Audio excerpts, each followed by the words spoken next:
Hi everyone, my name is Jack, and today we are going to review with you another horrible case. Don't forget to subscribe to the channel and click on the bell. The tragic story of the Rose family is considered one of the most bizarre and confusing crimes committed in America in recent years. This case struck investigators not only by its cynicism and cruelty, but also by the fact that the victims and the alleged perpetrators were close relatives. Despite the fact that many years have passed since the crime was committed, and the perpetrator has long served his harsh sentence behind bars, there are still many questions and white spots in this story. Many still do not believe in the fairness of the court's verdict. Now let's get down to business. It was an ordinary average family living in a provincial suburb of Bristol in the state of Tennessee, and had never been on the radar of law enforcers before. The family was headed by elderly couple Curtis and Lena Maria Rose, who had lived together for over 40 years. They had 2 grown daughters and 6 grandchildren, but we will only look at those family members who were directly involved in this high-profile case. So, at the time of the crime, in the house and the surrounding area were the elderly owners themselves, Curtis and Lena Maria Rose, their eldest daughter, 39-year-old Tosha Milhorn with her husband James, and 6 children. 2 of the children were Tosha and James's shared children, while the other 3 children were their heirs from a previous relationship. Also present in the house was a neighborhood girl who stopped by to play with them. It is worth noting that Tosha and James and their children lived at Tosha's parents' house for about 2 months, as their own home was undergoing renovations at the time. Later, another key player in those events, 19-year-old Seth Denton, arrived at the house.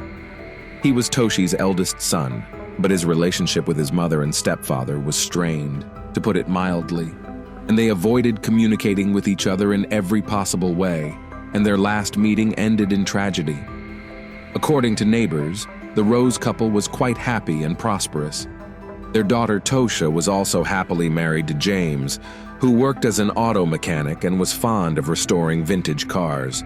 It was the Rose couple's family home that was the scene of the carnage. Police officers who arrived on the call later dubbed it the worst crime scene they had ever seen and the bloodiest in the history of their quiet county. The bodies of 2 women, Lena Maria and Tosha, a mother and daughter, were found in the house, shot almost point blank. Tosha was in a chair at the dining room table, and her mother was lying on the floor between the table and the refrigerator. Also lying on the doorstep of the house was the critically wounded James, Tosha's husband, who was quickly rushed to the hospital. But despite the efforts of the doctors, the man soon died of extensive internal injuries and massive blood loss. None of the children in the house were injured.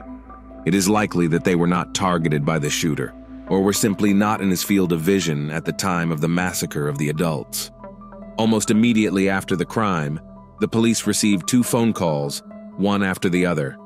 The first call came from the owner of the house, Curtis Rose, who said that his eldest grandson Seth had committed a shooting in the house and then fled the scene.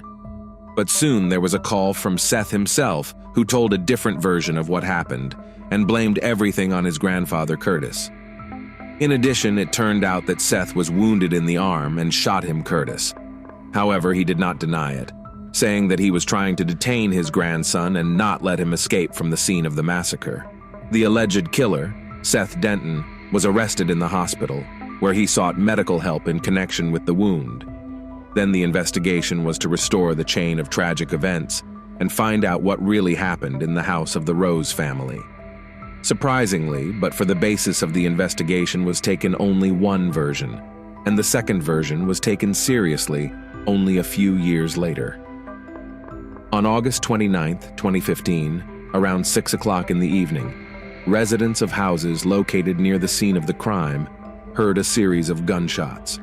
No one paid much attention to it, as there were forests around, where hunting of wild animals and birds was allowed.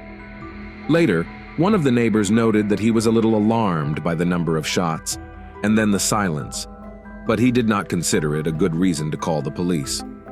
Another neighbor testified at trial that in addition to the gunshots, he heard screaming and went out on the porch of his house to see what was going on. At that point, he saw a young man running down the path from the neighbor's house to a car parked by the road. He was being chased by another man, but because of the trees by the road, the witness had a poor view of what was happening. He only saw the guy jump into the vehicle, then 2 shots rang out, and then the car sped off. Just a few minutes later, neighbors heard the howling of sirens and saw police cars and emergency vehicles starting to arrive at Rose's house. And soon an air ambulance helicopter landed on the lawn outside the house, arriving to pick up James, who was still alive. Everything that was happening resembled the shooting of some movie, and none of the eyewitnesses did not understand what happened. Arriving police officers were met by the elderly owner of the house, who was holding a firearm, and another gun belonging to him was later found in his bedroom. Curtis told his version of events, which was taken as the basis of the investigation and was long believed to be the only one. According to Curtis, there was nothing to portend trouble that day. In his and his wife's house visited his daughter with his son-in-law and grandchildren, as well as a neighbor's child who came to play. He himself was tinkering in his trailer in the backyard of the house. He heard the sounds of gunshots, but like most neighbors, he didn't pay much attention to it, thinking it was hunters in the woods. Suddenly, his oldest grandson, Seth, appeared at the trailer, arriving unannounced and looking very excited. The young man said there had been some kind of tragedy and asked him to call emergency services immediately. Curtis followed his grandson into the house, where he immediately came across the dead bodies of his wife and daughter. Curtis immediately thought of the children in the house. They were in the other room, frightened, but none of them were hurt.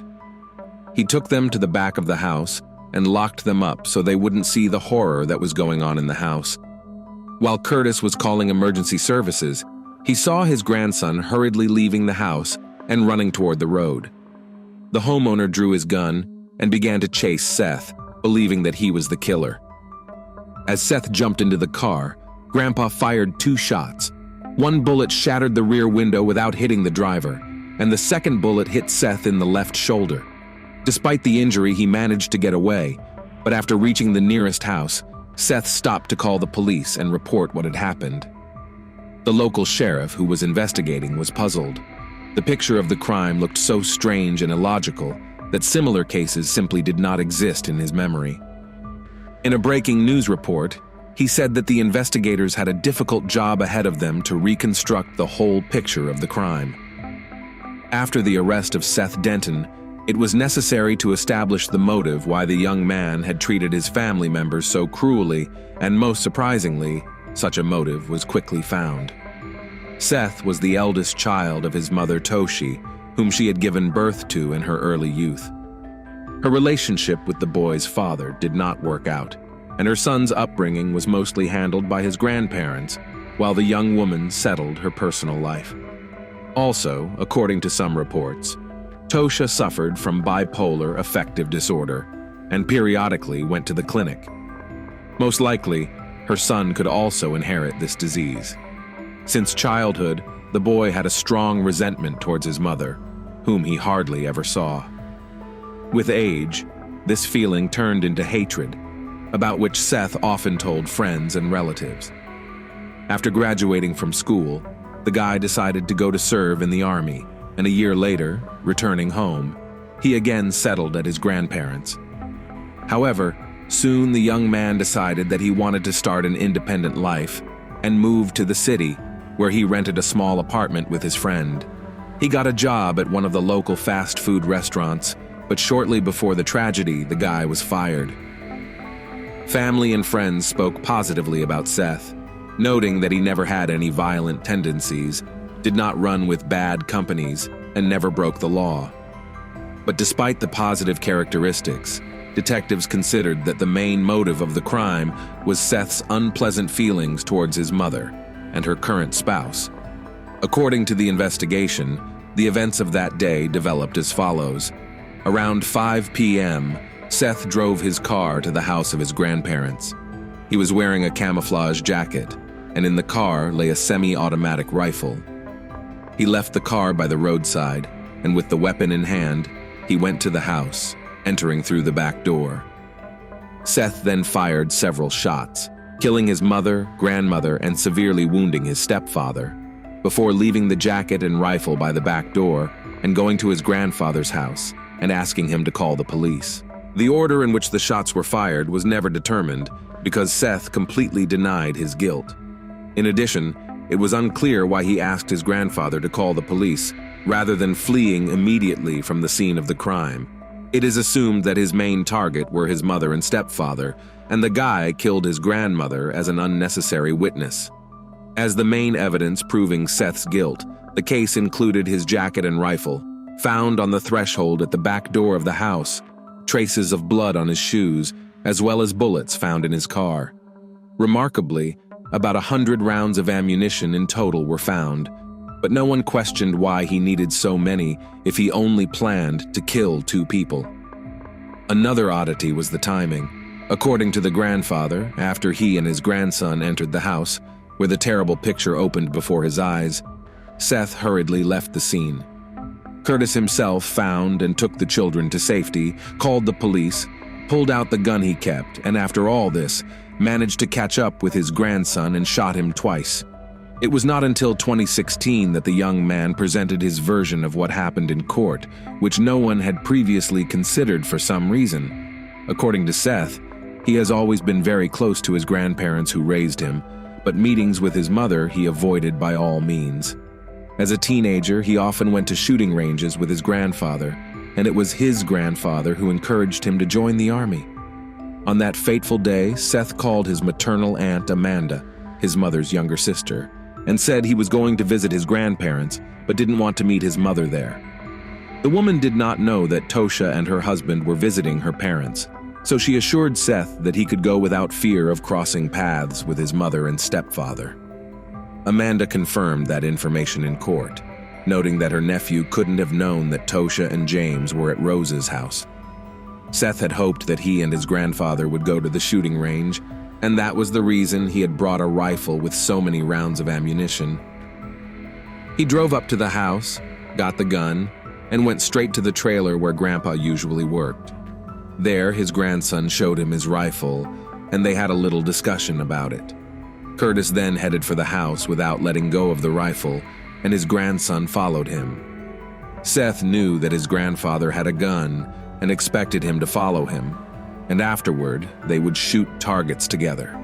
However, when Curtis entered the room, he immediately opened fire, and the people in the room did not even have time to realize anything, and did not try to run away or hide.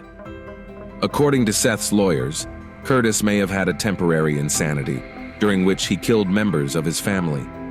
But this version seemed untenable, so it was not considered initially and marked in court. Although on the clothes and shoes of an elderly man also had traces of blood of the victims, he, for some reason from the very beginning, was not even included in the number of suspects. The young man in the dock was facing the capital punishment of death for the premeditated triple murder of his family members. His grandfather had been a key witness in the case from the beginning, and despite the fact that he had openly stated that he was prepared to kill his grandson that day, the court found such behavior justified. Curtis Rose was not taken to the station or questioned as a suspect, and his version of the events of that day was accepted as the only true one. In addition, many details and inconsistencies were simply overlooked, and Seth's version was not even considered until a year and a half after the crime.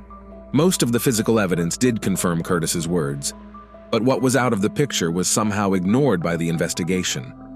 The main argument in court was that Mr. Rose had no obvious motive for killing his wife, daughter, and son-in-law. The version of temporary insanity seemed far-fetched and untenable. The trial lasted more than a week, during which time nearly 200 pieces of evidence were presented and dozens of witnesses, including neighbors, relatives, and family friends, were heard. The grandfather and grandson's testimony completely contradicted each other, and it was obvious that one of them was lying. The jury deliberated for several days. They admitted to being severely exhausted emotionally and physically, but when it came to a verdict, they unanimously stated that they had no doubt that the defendant was guilty of each of the counts charged. Thus, Seth Denton was found guilty of triple murder, but after a detailed review of all the evidence and circumstances of the tragedy, the court decided to exclude the death penalty from the possible punishments.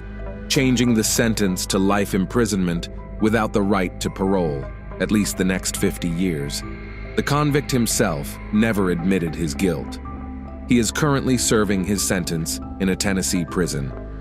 As for the orphaned children of Tosha and James Milhorn, they were left in the care of other family members, including their Aunt Amanda and grandfather Curtis.